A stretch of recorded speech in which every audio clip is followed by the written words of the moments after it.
Bienvenue sur votre chaîne préférée Akhbar al-Bled de Hassan Atlemsen. Aujourd'hui sur cette vidéo, je voudrais revenir commenter un peu la vidéo de Abdou Sammar. Abdou Sammar qui dans une vidéo où il a essayé de répondre à la question pourquoi les dirigeants algériens continuent de considérer le Maroc comme leur ennemi juré. Il a développé un peu son discours autour d'une haine qui pour lui n'a démarré que depuis les événements de 1963, sans citer les raisons justement de ce conflit de 1963.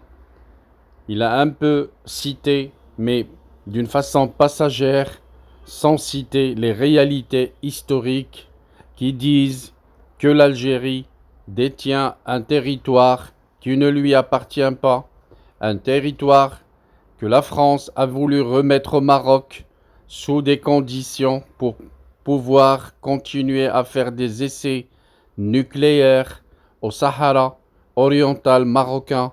et que Mohammed V, le roi Mohammed V à l'époque, avait refusé d'une façon catégorique, ce qui a poussé la France à comploter avec les Algériens qui négociaient leurs indépendances.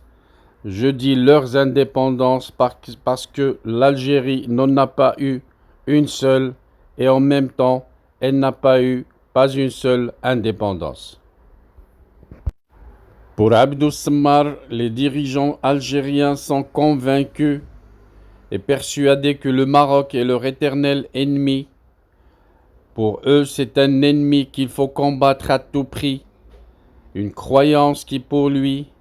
une conviction qui s'appuie sur de nombreuses considérations historiques, géopolitiques et diplomatiques. Dans sa vidéo, Abdou Sammar a essayé d'en expliquer les raisons, mais il a toujours lié ces raisons à une trahison marocaine, sans parler de la trahison algérienne. Parce qu'en réalité, le problème est à la source et l'Algérie détient des territoires qui ne lui appartiennent pas et qui ont été confisqués par la France et annexés à l'État mercenaire, le pseudo-État que la France a créé et qu'elle a nommé Algérie. Tindouf, Béchar et tous les territoires du Sahara oriental sont marocains et la France le sait. Et du coup, vous avez des populations marocaines qui avaient été obligées soit à changer de nationalité et devenir algériens pour pouvoir rester sur leurs terres arrachées au Maroc par la France, soit quitter le bled malgré leur possession de titres, des titres de la conservation foncière titrés qui prouvent qu'ils sont marocains et que leurs terres sont en leur nom. La bande aboumedienne a trahi le Maroc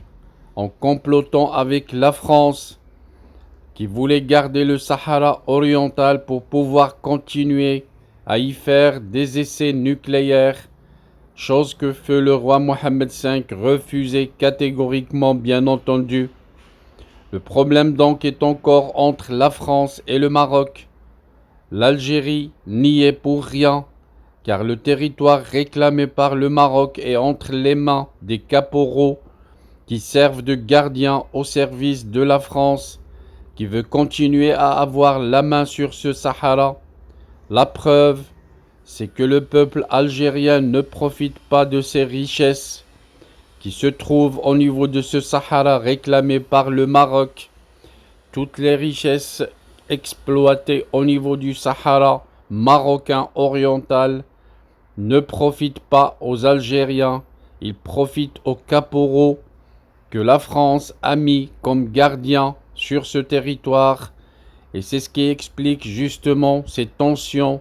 dernièrement entre la France et le Maroc, mais aussi c'est ce qui explique ces comédies entre les caporaux et le régime français qui veulent faire semblant d'être en dispute parce que les choses commencent à se clarifier pour la communauté internationale et la France se retrouve de plus en plus dans l'embarras, un embarras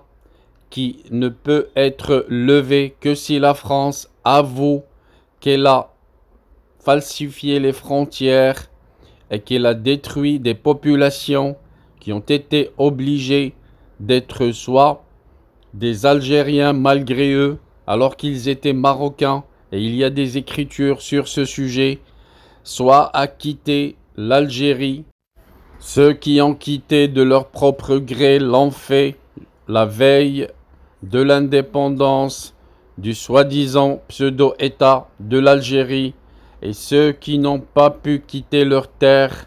et qui sont restés ont été chassés par Boumedienne.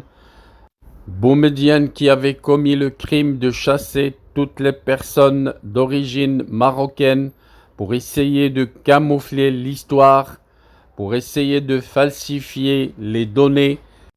aussi bien géographiques que démographiques, dans un espoir d'enterrer ce problème pour toujours. Chose qui n'a pas été faite parce que, en créant un faux problème du Sahara occidental, Boumedienne n'a fait que essayer de faire oublier le vrai problème, celui du Sahara oriental. Ça a pris 50 ans de gabegie, 50 ans de gaspillage des ressources aussi bien financières, naturelles que humaines. Mais après, le Maroc va finaliser sa souveraineté sur son territoire au niveau du Sahara récupéré de l'Espagne pour repenser, pour revenir à son Sahara oriental que les 40 millions de Marocains au Maroc et les 7 millions de diaspora marocaines à travers le monde ne lâcheront jamais, et l'Algérie sera obligée un jour de remettre les territoires marocains à leurs propriétaires pour pouvoir vivre en paix. Voilà donc les choses que Abdou Sammar a essayé de camoufler, a essayé de nier. Je ne sais pas, je ne comprends pas ces opposants algériens qui sont condamnés à mort par une junte militaire, mais à chaque fois qu'ils parlent des réalités historiques, ils épousent les mêmes idées de ces militaires, les mêmes idées de ces caporaux installés par la France comme gardiens des territoires encore occupés.